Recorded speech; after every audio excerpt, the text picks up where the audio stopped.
അർച്ചന ചേച്ചി LLB സീരിയലിൻ്റെ latest episode റിവ്യൂയിലേക്ക് എല്ലാ കൂട്ടുകാർക്കും സ്വാഗതം. എന്താ അർച്ചനെ ജയിക്കുകയെന്ന് എനിക്ക് കിട്ടിയില്ല എന്ന് പറഞ്ഞപ്പോൾ എൻ്റെ ഭർത്താവിനെ വലവേശി പിടിക്കാൻ വേണ്ടിയിട്ടാണോ നീ ഒരുങ്ങിയിരിക്കുന്നത് എന്ന് ചോദിക്കുകയാണ് കേട്ടോ. അത് കേൾക്കുമ്പോൾ അർച്ചനയ്ക്കാകെ ദേഷ്യം വരികയാണ്. നീ അനാവശ്യമായിട്ടുള്ള വർത്തമാനങ്ങൾ നീ ഇവിടെ നിന്ന് പറയരുത്, മര്യാദയ്ക്ക് ഇറങ്ങിപ്പോയിക്കോ എന്ന് പറയുകയാണ് കേട്ടോ. ആരുടെ ഭർത്താവിനെയാണ് വലവേശി പിടിച്ചിരിക്കുന്നത് ഒന്ന് ആലോചിച്ച് നോക്കിയാൽ മതി എന്നിങ്ങനെ പറയുകയാണ് കേട്ടോ. അതേസമയം അർച്ചനയ്ക്ക് അങ്ങനെ ദേഷ്യം വരികയാണ്. അർച്ചന ചന്ദ്രയുടെ ചെകിടത്തൊന്ന് കൊടുക്കുകയാണ് കേട്ടോ. നീ എന്നെ അടിച്ചോ, നീ എന്നെ ഒരിക്കലും അടിച്ചതാണ്, പക്ഷേ ഞാനത് സഹിച്ചു, പക്ഷേ ഇത് ഞാൻ സഹിക്കില്ല എന്ന് പറഞ്ഞതിന് ശേഷം അർച്ചനയുടെ കഴുത്തിന് കുത്തിപ്പിടിക്കുകയാണ് കേട്ടോ ചന്ദ്ര. ഇതെല്ലാം കണ്ടുകൊണ്ട് ദീപ്തി പിടിപിടിപ്പിക്കാൻ നോക്കുന്നുണ്ട്, പക്ഷേ പിടിപിടിക്കുന്നതേ ഇല്ല. മര്യാദയ്ക്ക് നിങ്ങളിവിടെ നിന്ന് ഇറങ്ങിപ്പോയിക്കോ, ഈ ഓഫീസിൽ വന്നിട്ട് നിങ്ങൾക്ക് അടിപിടി കൂടാനുള്ള സ്ഥലമല്ല ഇത് എന്ന് ദീപ്തി പറയും. നീ മിണ്ടാതിരിക്കടി എന്ന് ചന്ദ്ര പറയുകയാണ് കേട്ടോ. അതേസമയം അർച്ചനയ്ക്ക് ദേഷ്യം സഹിക്കാതെ അർച്ചന അതേപോലെ തന്നെ ചന്ദ്രയോട് പറയുന്നുണ്ട് കേട്ടോ. പെട്ടെന്ന് തന്നെ രവി അങ്ങോട്ടേക്ക് വരികയാണ് കേട്ടോ. രവി വയ്ക്കൽ കാണുമ്പോൾ ഇവർ അടിപിടി കൂടുന്നതാണ് കാണുന്നത്. പെട്ടെന്ന് തന്നെ വിജയശങ്കറോട് പോയിട്ട് പറയും, അവിടെ ആകെ പ്രശ്നമായി എന്ന് ചോദിക്കുക. എന്ത് പ്രശ്നം എന്ന് ചോദിക്കുമ്പോൾ സാറിൻ്റെ ഭാര്യ അവിടെ അടി കൂടുകയാണ് എന്ന് പറയണം കേട്ടോ. പെട്ടെന്ന് തന്നെ വിജയശങ്കർ അങ്ങോട്ടേക്ക് വരും. ആ സമയത്ത് ചന്ദ്ര അർച്ചനയുടെ മേലെയുള്ള പിടി വിട്ടിരിക്കുന്നു കേട്ടോ. എന്താ ഇവിടെ എന്താ ബഹളം എന്ന് ചോദിക്കുമ്പോൾ ആദ്യം ഭാര്യയെ മര്യാദയ്ക്ക് നിലയ്ക്ക് നിർത്താൻ പഠിക്കുക എന്ന് ദീപ്തി പറയുന്നു കേട്ടോ. അത് കേൾക്കുമ്പോൾ വിജയശങ്കർ പറയുന്നുണ്ട്, ഞങ്ങളുടെ കുടുംബകാര്യത്തിൽ നീ ഇടപെടണ്ട എന്ന് പറയുന്നത്. ഇതേ ഒരു ഓഫീസാണ്, മര്യാദയ്ക്ക് ഇവിടെ നിന്ന് പുറത്ത് ഇറങ്ങണം അതോ അടിച്ചിറക്കണോ എന്നിങ്ങനെ ചോദിക്കുകയാണ് കേട്ടോ. പെട്ടെന്ന് തന്നെ വിജയശങ്കർ ചന്ദ്രയോട് പറയും, നിനക്ക് എന്തിൻ്റെ കേടാ, നീ എന്തിനാ ഈ ഓഫീസിലേക്ക് വന്നത് എന്ന് ചോദിക്കുമ്പോൾ ചന്ദ്ര ചോദിക്കുകയാണ്, എനിക്ക് ഇങ്ങോട്ടേക്ക് വരാൻ പാടില്ല, നിങ്ങൾക്ക് ഇങ്ങോട്ടേക്ക് വരാലേ എന്നിങ്ങനെ ചോദിക്കുകയാണ് കേട്ടോ. അതേസമയം വിജയശങ്കറിനെയും പിന്നെ അർച്ചനയെയും കുറിച്ച് ചന്ദ്ര ഓരോന്ന് പറയുന്നുണ്ട് കേട്ടോ. മര്യാദയ്ക്ക് ഇവിടെ നിന്ന് ഇറങ്ങിപ്പോയിക്കോ എന്ന് പറഞ്ഞിട്ട് അർച്ചന ദേഷ്യപ്പെടുകയാണ് കേട്ടോ. എന്നാൽ നീ പോലീസ് കേസ് കൊടുക്കുക എന്ന് ചന്ദ്ര പറയണ്ട. ഞാൻ പോലീസ് കേസ് കൊടുക്കുമല്ലോ എന്ന് ദീപ്തിയും പറയുന്നുണ്ട് കേട്ടോ. കോടതി കയറാനൊന്നും എനിക്കൊരു മടിയില്ല എന്ന് ദീപ്തി വെച്ച് അലക്കി വിടുന്നുണ്ട് കേട്ടോ. പിന്നീട് വിജയശങ്കർ ചന്ദ്രയെ വിളിച്ചുകൊണ്ട് അവിടെ നിന്ന് പോവുകയാണ് കേട്ടോ.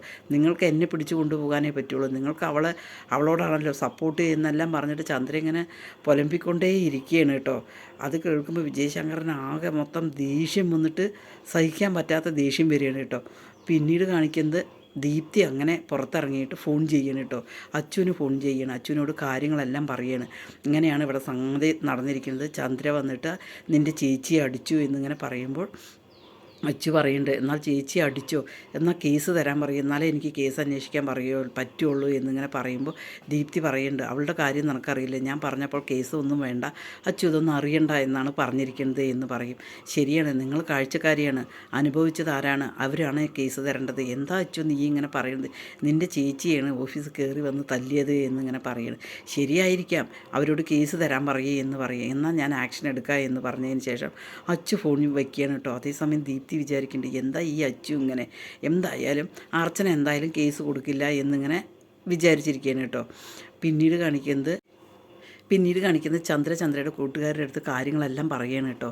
അത് കേൾക്കുമ്പോൾ എരുതിയിൽ എണ്ണ ഒഴിക്കണ പോലെ ആ കൂട്ടുകാർ പറയും, നീ വിജയശങ്കറിനെ പിടിമുറുക്കണം, ഇല്ല എങ്കിൽ അവളുടെ അടുത്തേക്ക് പോവും കേട്ടോ എന്നെല്ലാം പറഞ്ഞിട്ട് ചന്ദ്രയോട് പറയുകയാണ്. എന്തായാലും നീ കേസിനും കൂട്ടത്തിനും ഒന്നും പോവണ്ട, നീ ആദ്യം നിൻ്റെ വിജയശങ്കറിനെ പിടിമുറുക്കണം പണ്ട് നല്ല എരിവ് കൂട്ടി കൊടുക്കുകയാണ് കേട്ടോ. പിന്നീട് വിമല വന്നിട്ട് വിജയശങ്കറിനെ ഭക്ഷണം കഴിക്കാൻ വിളിക്കുകയാണ് കേട്ടോ.